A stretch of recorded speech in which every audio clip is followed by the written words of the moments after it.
በይፋ ምን አሉ? ተሐድሶችን አላወግዝም አሉ። ፓታሊክ ናቸው ግን አላወግዝም አሉ። ቅዱስ ሲኖዶስ ግን ምልዓተ ጉባኤ ጳጳሳት ግን ሌሎቹ መወገዝ አለባቸው አሉ። ከቅዱስ ሲኖዶስ ጋርም ጋር ያለመግባት ውስጥ ገቡ። በዚህ ምክንያት መንበሩ ኦርቶዶክሳዊት ተዋሕዶ ቤተክርስቲያን መጠበቂያ እንጂ አሳልፎ መስጫ አይደለም በሚል በቅዱስ ሲኖዶስ ውሳኔ ከፕትርክናቸው አወረደች። ፓታሊክ ይወገዛሉ? ያው ይወገዛል። ፓታሊክ ይታገዳል? ያው ይታገዳል። ንስጥሮስ ፓታሊክ አይደለም?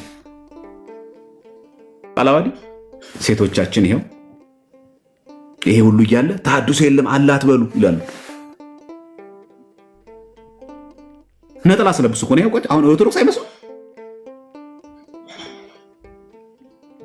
ይሄ ሐዋሳ ነው የመስከረም 25 ቃላዋዲ ሐዋሳ በአጥቢያ ነው። ይሄ ሻሸመኔው ነው። ማስታወቂያ ይነግራሉ። ሳምንታዊ ጉባኤ፣ ጸሎት፣ የጌታ እራት፣ ቃለ እግዚአብሔር መዝሙር ይላሉ። ይሄው ተመልከቱት። ጭራሽ ተመልከቱ ደግሞ ድፍረት። ይሄ ስም ማጥፋት ነው። የመቼ ነው ይሄ? ይሄ መቼ ነው? ይሄው ነሐሴ 25 2017 6 ወር እኮ አልሞላውም። በይፋ ነው ማስታወቂያ የሚያስነግሩት። በይፋ ነው እንደዚህ የሚሰሩት። በይፋ ደግሞ እንደዚህ ያደርጋሉ። ጭራሽ ያቆርባሉ። ይሄው እኚህ ሽማግሌዎች በእርዳታ እየረዷቸው ማለት እዚህ አሁን እዚህ ቦታ ነበር መገኘት የነበረባቸው እነዚህ አባቶች። ይሄው ተመልከቱት እኚህን ሰው። ተሐድሶ የለም። ይሄ ደግሞ የናዝሬት ነው። ይሄ ደግሞ ከፋ ልብሰ ተክህኖ አድርገው ይሄው ተመልከቱት። ካህኑ ምን እንደሚያደርግ ናዝሬት ነው። ይሄ አዳማ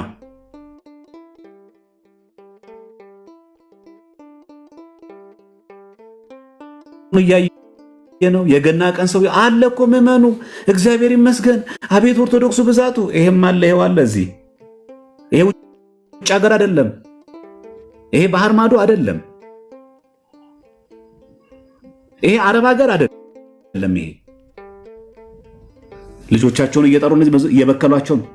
የእነሱ መበከል ሳያንስ እኔ የሚያስፈራኝ እነዚህ ናቸው። አያሳዝኑ እነዚህ ህፃናት?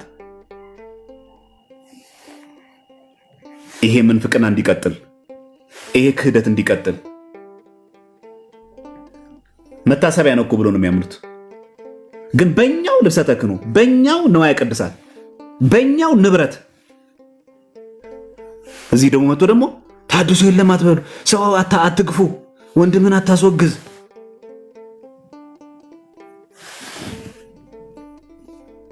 ይሄ መረጃው የዛሬ ወር ነው። ይሄም ማለት የድሮ ነው እንዳትሉ ነው እላችሁ። ደግሞ የምንም ችግር የለም። የሰው መረጃ እያወጣን አይደለም። ፌስቡክ ላይ ፖስቱን ይሄ ነው በድብቅ ነው እንኳን እንዳይመስል ገብቶ ምናምን ፎቶ አንስቶ አይደለም። አንዳንዶቹ ስለሌጀኑ ስለሚሉ ሰላይም አንፈልግም እኛው በራሳቸው የፊት ገጽ ላይ ፖስተውታል።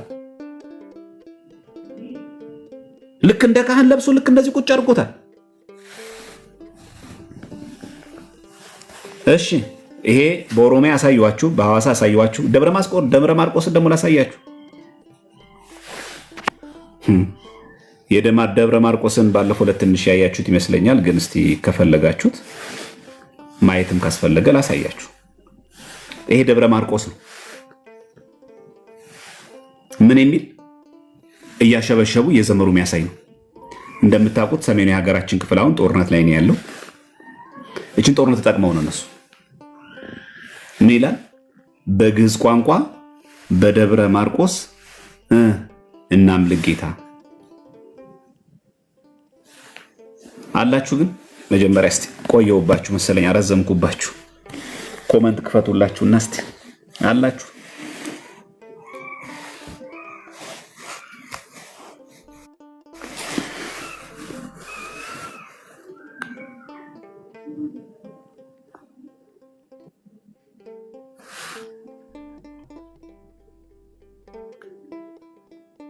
እሺ እንዴት ነው?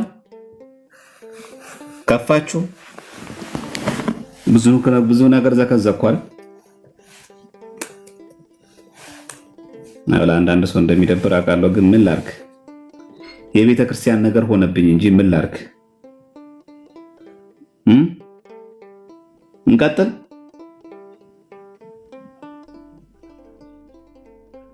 እሺ ይህ ውስጥ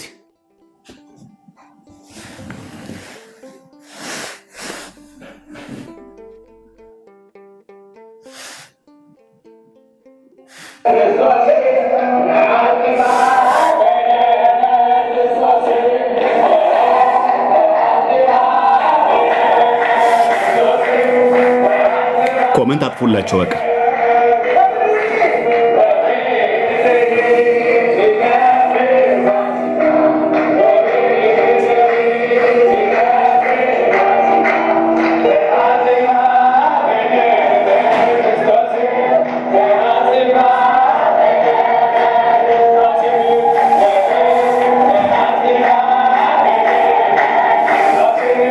እሺ ይሄ በደብረ ማርቆስ ነው። ይሄ ደግሞ በዲላ ነው። ኦፊሻሊ መግለጫ እያወጡ ምናምን ነገር የሚያደርጉት ነው። እንደምታዩት ዘማሪያኖቻችን መስለው ነጠላ መስለው ለብሰው እዚህ ጋር የኛን የሰባኪያ የሚያደርጉት ቀሚስ አድርገው ምናምን በቃ እንደዚህ ኦፊሻሊ ዲላ ላይ ደግሞ አለ። ይሄ ደብረ ማርቆስ ነው። ይሄ ሻሸመኔ ነው። ይሄ ትግራይ ነው። ትግራይ የመቼ ነው? ሚያዝያ 18 አጅሬው እዚህ ጋር እጅግ ተመልከቱ። ልብሰ ተክህኖ አድርገው ጸሎቱ ሐሙስ የዛሬ ዓመት ማለት ነው። እሱ እግር እያጠበ አሰግድ አይታችኋል። እዚህ ጋር ያሉት ካህናት ልብሰ ተክህኖ አድርገው ከመርካቶ ገዝተው ምናልባት ፎቶ በደንብ ቢቀርብ እናውቃቸው ይሆናል። ይሄ ሁሉ ባለበት ነው እንግዲህ ተሐድሶ የለም የሚሉት። ይሄ ደግሞ ሻሸመኔ ነው። ጥምቀት መሆኑ በሱ ቤት። ይሄ ልጅ አባት ነው። ይሄ ተሐድሶ የሆነ ሰው ነው። አጠገቡ ማይክ የያዘለት ወንድሙ ነው። ሕፃን ልጁን ይዞ እንደዚህ ያደርጋል። እየጸለይ ነው። ሕፃናት ላይ እየሰራን ነው ምዕመናን። ይሄው የመቀሌው ማየት ከፈለጋችሁ ይሄው ከነ አድራሻን የጻፉት።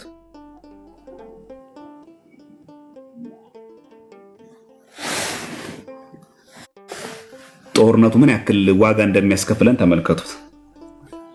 ምን ያክል እያንዳንዷን አጋጣሚ እንደሚጠቀሙት። ስለዚህ የተሐድሶ መናፍቃን እንቅስቃሴ በዋናነት የቤተ ክርስቲያንን ምንጮችን በመለየት ምንጮቹ ውስጥ ሰርጎ በመግባት አስተምሮ በመቀየርና የቤተክርስቲያንን መዋቅር በመቆጣጠር ቤተክርስቲያንን ሙሉ በሙሉ መረከብ እንኳን ካልተቻለ እንደ ህንድ ቤተክርስቲያን ለመክፈል የሚደረግ እንቅስቃሴ መሆኑ መገንዘብ አለብን። በጣም ረጅም ስለሆነ አለፍ ልበልላችሁ እንዳያሰለቻችሁ። እሺ እንደው አንድ ስድባቸውን ልንገራችሁ። በረከታችሁም ሆነ ውግዘታችሁ ማንንም አያድንም አይገልም በሚል ርዕስ በጻፉት ሌላው መጽሐፋቸው ርዕሳቸው እኮ ነው። ቅዱስ ሲኖዶስ ነው እንደዚህ የሚሉት። በዚህ በኩል በማህበረ ቅዱሳን ተገፍተን የተወገዝን ይሉና በዚህ በኩል ደግሞ የእናንተ የብፁዓን አባቶቻችን በረከታችሁም ሆነ ውግዘታችሁ ማንንም አያድንም አይገልም ይላሉ። በዚህ በኩል ይቅርታ፣ በዚህ በኩል ደግሞ ስድብ ነው። ማህበረ ቅዱሳን በግፊት አወገዘ የሚሉ ሰዎች ከሆኑ በረከታችንና ውግዘታችሁ ማንንም አያድንም አይገልም እንዴት ይላሉ? ጉዳያቸው ከማህበረ ቅዱሳን ግጫ ብቻ ከሆነ ማለት ዘማሪያም ስለሚያስጠላኝ ብፁዕ አቡነ ገሌን ሰድባቸዋል ማለት ነው። እኔ ጋር እኮ መቅረት ያለበት ስድቡ። እቺ በጣም አደገኛ የሆነች ስልት ይከተላሉ። ምን ለምትለው እንድታውቁ ስለፈለግኩ ነው። እሺ በኤርትራ ምን አረጉ? ባለፈው ጊዜ አቅርቤ ነበር። አሁን በዝርዝር ላቅርብ። ከመጣሽ ማርያም ታምጣሽ ብዬ ማለት ነው። የኛ እናቶች ከኤርትራ ኦርቶዶክስ ቤተክርስቲያን እናቶች ምን እንማራለን? የኤርትራ ኦርቶዶክስ ተዋሕዶ ቤተክርስቲያን የመጀመሪያው ፓትርያርኳ እንደ ኢትዮጵያ ፓትርያርክ ሁሉ የእስክንድርያው መንበር መስራች ወንጌላዊ ቅዱስ ማርቆስ ነው። ይሄን ማወቅ አለብን። መጀመሪያ በአስተዳደር ራሷን የቻለች ስትሆን ያው ኤርትራ ራሷን የቻለች ሀገር ናት። ኤርትራዊ ተወላጅና ዜጋ ፓትርያርክ ማድረግ ስትጀምር የመጀመሪያው ፓትርያርክ ሆነው የተመረጡት ብፁዕ ወቅዱስ አቡነ ፊልጶስ ናቸው። ከ1991 እስከ 1994 የነበሩት ሁለተኛው ብፁዕ ቅዱስ አቡነ ያዕቆብ ናቸው። ከ1995 እስከ 1997 ድረስ የነበሩ ናቸው። ሶስተኛው ደግሞ ብፁዕ ቅዱስ አቡነ አንጦኒዮስ ወይ ደግሞ አንጦኒዮስ ከ1997 እስከ 2000 ዓ.ም የነበሩ ናቸው። ብፁዕ ቅዱስ አቡነ አንጦኒዮስ በ2000 ዓመት ላይ በኤርትራ ቤተክርስቲያን ቅዱስ ሲኖዶስ ውሳኔ ከመንበራቸው እንዲወርዱ ተደርገዋል። ማን? ብፁዕ አቡነ አንጦኒዮስ ማለት ነው። እሺ ምንድን ያደረጉት ተሐድሶቹ? በደንብ ስሙ። በ1980ዎቹ 83 ልክ ኢህአዲግ ሲገባ ደርግ ሲወድቅ ማለት ነው መጨረሻ ላይ እና በ1990ዎቹ መጀመሪያ ላይ የተሐድሶን ፕሮቴስታንቶች የኤርትራ ኦርቶዶክስ ተዋሕዶ ቤተክርስቲያንም እስከ ውስጧ ድረስ ዘልቀው በመግባት ሙሉ በሙሉ ሊቋጠሯት ከጫፍ ደርሰው ነበር።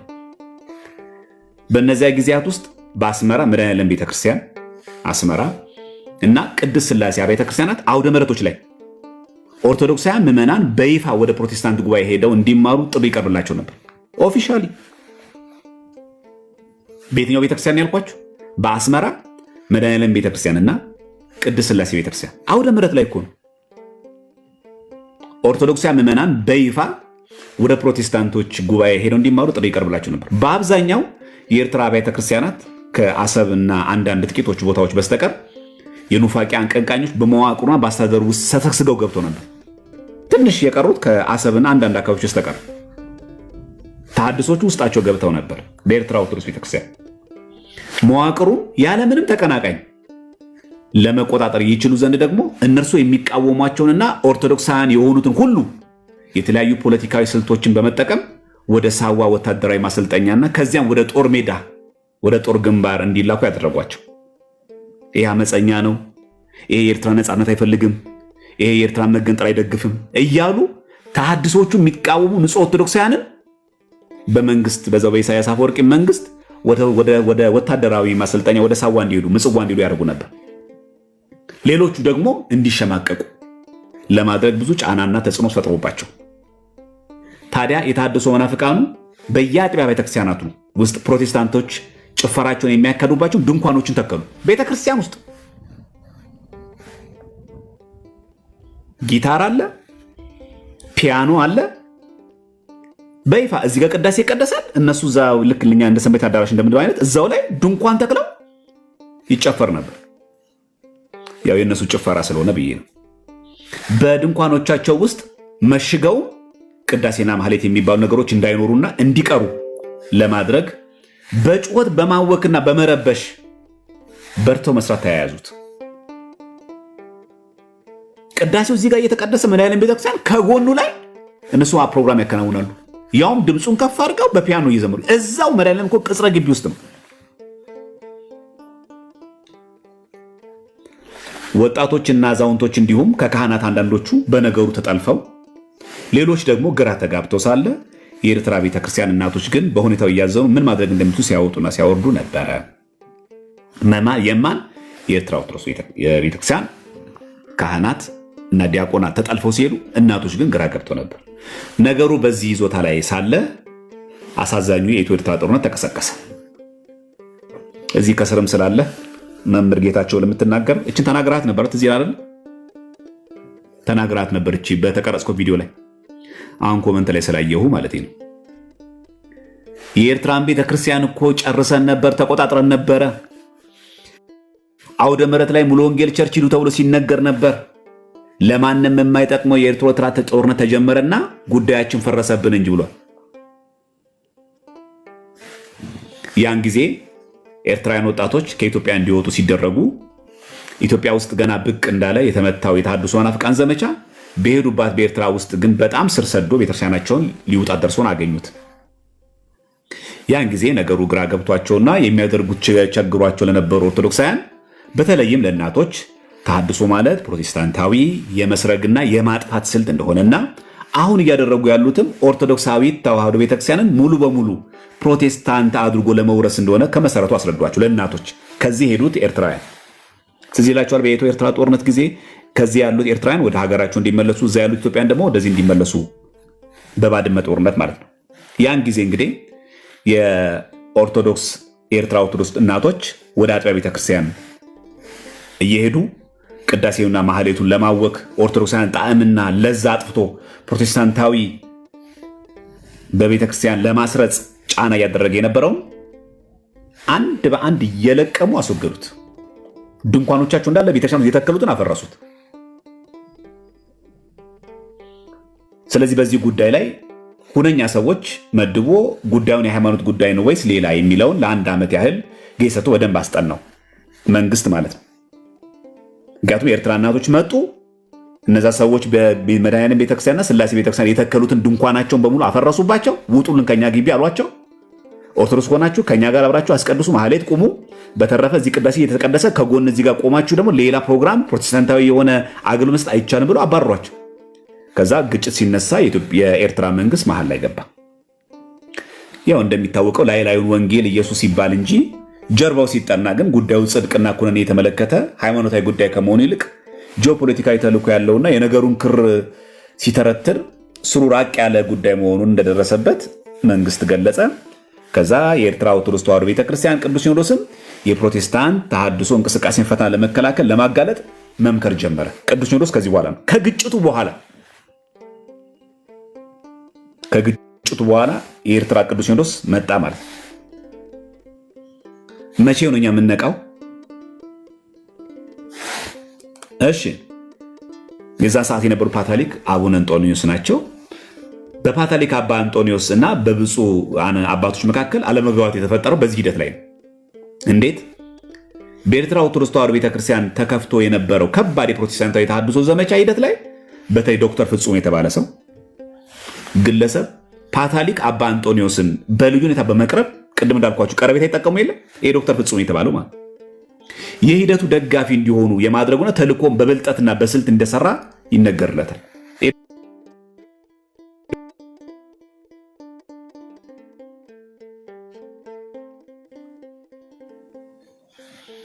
ያው ሰውየው ፓትርያርኩን በልዩ ልዩ ዘዴዎች በመቅረብ የውስጥ ሰው እስከመሆን በመድረስ በእጁ አስገባቸው። ማን? ዶክተር ፍጹም የተባለ ሰው። ቀስ በቀስም የተሐድሶ ፕሮቴስታንት እምነትና አቋም ልጆቼ እነዚህ ናቸው አሉ። ጭራሽ ፓትርያርኩ በይፋ መደገፍ ጀመሩ ማለት አባ አንጦኒዮስ ድጋፋቸውና ወገኝተኝነታቸው በስውርም በይፋም አጠናክረው ቀጠሉበት። በይፋ ኦፊሻል አባ አንጦኒዮስ ማን የበከላቸው? ዶክተር ፍጹም የተባለ ሰው።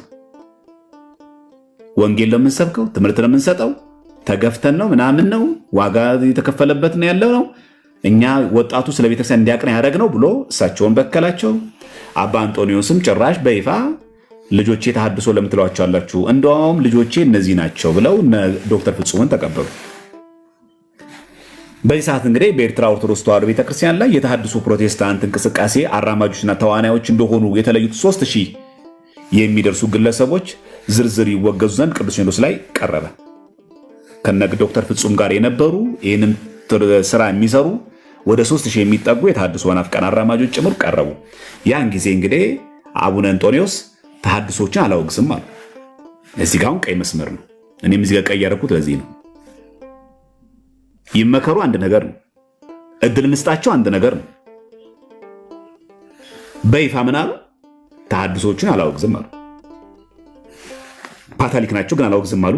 ቅዱስ ሲኖዶስ ግን ምልዓተ ጉባኤ ጳጳሳት ግን ሌሎቹ መወገዝ አለባቸው አሉ። ከቅዱስ ሲኖዶስ ጋርም ጋር ያለመግባባት ውስጥ ገቡ። በዚህ ምክንያት መንበሩ ኦርቶዶክሳዊ ተዋሕዶ ቤተክርስቲያን መጠበቂያ እንጂ አሳልፎ መስጫ አይደለም በሚል በቅዱስ ሲኖዶስ ውሳኔ ከፕትርክናቸው አወረዳቸው። ፓትርያርክ ይወገዛሉ? ያወገዛል። ፓትርያርክ ይታገዳል? ያው ይታገዳል። ንስጥሮስ ፓትርያርክ አይደለም። መንግስትም ተሐድሶቹን በሚገባ አጥንቷቸው ፍተሻ ሲያደርግ እንዳጋጣሚ ዶክተር ፍጹም ቤት ብዙ ዶላር ብር ምናምን ተገኘ። ከዛ የኤርትራ መንግስት ይሄ የውጭ ኃይል ምናምን ያለበት የኤርትራ መንግስት ለመገልበጥ ምናምን ብሎ ይዞ አሰረው ማለት ነው። ስለዚህ ምን አደረገ የኤርትራ ቅዱስ ሲኖዶስ? የሚገርም ውሳኔ ወሰነ። መንበሩ ፕትርክና መንበሩ ኦርቶዶክሳዊ ተዋሕዶ ሃይማኖትን መጠበቂያ እንጂ ለተሐድሶ መናፍቃን አሳልፎ መስጫ አይደለም። ከፕትርክናቸው አወረዳቸው። መንግስትም ተሐድሶችን በሚገባ አጥንቷቸውና ተልኳቸውን ደርሶበት 1 ዓመት ሙሉ ፈጀበት። መንግስት እነ ዶክተር ፍጹምን አሰራቸው። ኦርቶዶክሳውያኑ ከተሐድሶ መናፍቃንም ሆነ ከሌሎቹ አካላት የተለያዩ ጫናዎችና ችግሮች ሲደርስባቸው ትንፍሽ ያላሉት አባ አንጦኒዮስ የኑፋቄው አራማጆች ሲታሰሩ ግን ልጆቼ ይፈቱ ብሎ ድምፃቸውን አሰሙ። ዶክተር ፍጹም ሲታሰር እሳቸው ይፈታ፣ ከእሱ ጋር የታሰሩ ልጆቼም ይፈቱ አሉ። በዚህና በሌሎቹ እነሱ በሚታወቋቸው ፖለቲካዊ ጉዳዮች ተጨማሪነት ከአገዛዙ ጋርም ከኤርትራ መንግስት ጋር በመጣላት በቁም እስር እንዲውሉ አድርጓቸዋል። እኛ የእሳቸው መታሰር አስፈላጊያችን ጠቀሜታችን አይደለም፣ በክርስትናም እሰየው የምንለው አይደለም። ፓትርያርክ ግን የተሐድሶ መናፍቃን ደጋፊ እንዲሆን ግን አይፈቀድም። ከሆነ ቅዱስ ሲኖዶሱ አወገዘ፣ ይህ ውሳኔ ትክክል ነው። ካገደ በኋላ መንግስት እዚህ ጋር ጫና ማስገባት፣ እሳቸውን ማሰር እኛ አይመለከተንም፣ ተገቢም አይደለም። ከዛ ልጆቼን ይፍቱልኝ ብሎ ሲናገሩ እሱ መንግስት ዶክተር ፍጹምን አስወሰነ ነበረ ልጆች